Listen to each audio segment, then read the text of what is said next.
એટલે આપણે તો પેમેન્ટ માટે બધું કરવું પડે જેમ અત્યારે. તમે તો બંદૂક જોઈને પછી કીધું હશે ને આજે તો મેલીને કે લઈને તમે કોએ ગઈશ. મને બે જ વસ્તુ દેખાતી હતી, એક એની રિવોલ્વર અને બીજો કવર.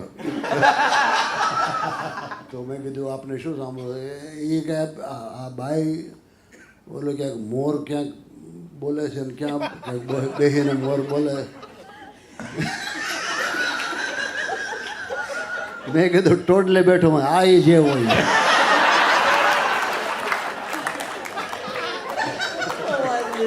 પછી તમે આપણે ભૂમિકા બાંધવી પડે ને કોઈ પણ. મેં કીધું દિવાળીબેન પાસેથી જે આપણે ગીત સાંભળવું છે એ ગીત જ્યારે દિવાળીબેન ગાય ત્યારે મને આજથી 200 વર્ષ પહેલાંની વાત યાદ આવે.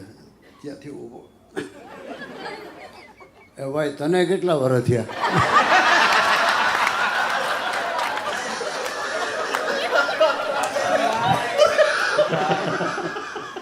એટલે મેં કીધું ભાઈ મને ત્યારે મને 50 થયા હતા.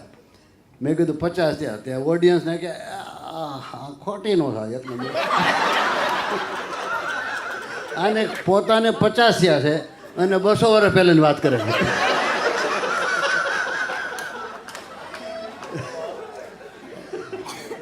જો આમાં શું સારું છે તમે કહો? પેમેન્ટ મળ્યું નહીં એ તો ન્યા હોઈ ગયો.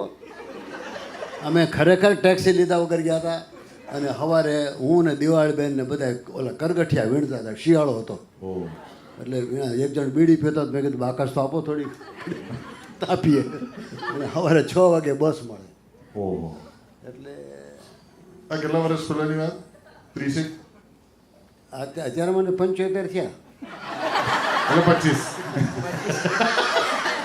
પ્રોફેસર તમે તો યાર સ્ટેન્ડ અપ કોમેડિયન છો યાર. તમે તો આમ લિટરલી આખો આમ સેટ પીસ અત્યારે પરફોર્મ કર્યો એવું લાગ્યું. સાચી વાત છે. હું એકચ્યુઅલી આ બધા તમે તમારું તો લવારી અત્યારનું છે. હું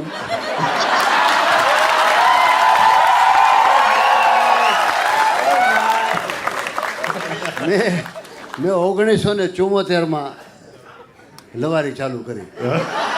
એટલે હું જે ગાઉં છું લવારી જ છે.